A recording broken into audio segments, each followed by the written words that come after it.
মেক্সিকোতে চলছে ব্যাপক জেনজি বিক্ষোভ। শনিবার দেশটির প্রেসিডেন্টের প্রাসাদের সামনে সরকার বিরোধী আন্দোলনের সময় মুখোশধারী বিক্ষোভকারীদের সঙ্গে পুলিশের সংঘর্ষ হয়। এতে আহত হন প্রায় শতাধিক। আহতদের বেশিরভাগই আইন শৃঙ্খলা বাহিনীর সদস্য। মাদক সহিংসতা এবং প্রেসিডেন্ট ক্লডিয়া শেনবাউমের নিরাপত্তা নীতির বিরুদ্ধে সামাজিক যোগাযোগ মাধ্যম ব্যবহার করে বিক্ষোভের ডাক দেন জেনজি প্রতিনিধিরা। তবে এতে অংশ নেন সব বয়সী হাজার হাজার মানুষ। বিক্ষোভকারীরা ন্যায় বিচারের আহ্বান জানান এবং তাদের নিখোঁজ প্রিয়জনদের খুঁজে বের করতে সরকারকে সাহায্য করার অনুরোধ করেন। গত আগস্ট থেকেই উত্তাল উত্তর আমেরিকার দেশ মেক্সিকো। ২০০৭ সাল থেকে এই পর্যন্ত দেশটিতে নিখোঁজ হয়েছেন ১,৩০,০০০-এরও বেশি মানুষ।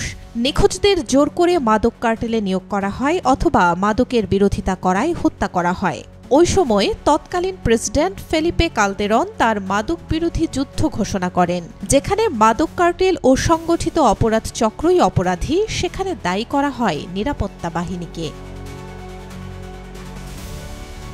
শনিবার দেশটির বর্তমান প্রেসিডেন্ট ক্লডিয়া শেনবাউমের প্রাসাদের সামনে জড়ো হন হাজার হাজার বিক্ষোভকারী। দেশটির স্বাধীনতার প্রতীক অ্যাঞ্জেল অফ ইন্ডিপেন্ডেন্স স্মারক থেকে কনস্টিটিউশন স্কয়ার পর্যন্ত মিছিল করে প্রাসাদের সামনে জড়ো হন তারা। মাদক সহিংসতা, সরকারের নিরাপত্তা নীতির বিরুদ্ধে আন্দোলন করতে থাকেন।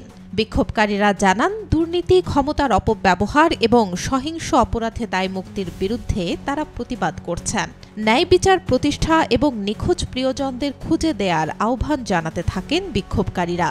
সামাজিক যোগাযোগ মাধ্যমে এই আন্দোলনের ডাক দেন জেনজি তরুণেরা, তবে অংশ নেন সব বয়সী মানুষ।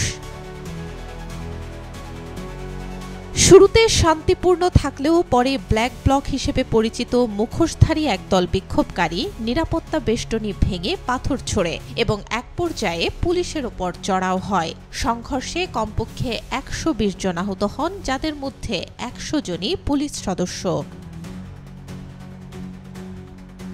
২০২৪ সালের অক্টোবরে দেশটিতে প্রেসিডেন্টের দায়িত্ব নেন শেনবাউম। ক্ষমতায় আসার প্রথম বছরে ৭০%-এরও ওপরে জনপ্রিয়তা বজায় রাখতে সক্ষম হন। কিন্তু বেশ কয়েকটি হাই প্রোফাইল হত্যাকাণ্ড ও গুমের ঘটনার কারণে সমালোচনার মুখে পড়েছে তার নিরাপত্তা নীতি।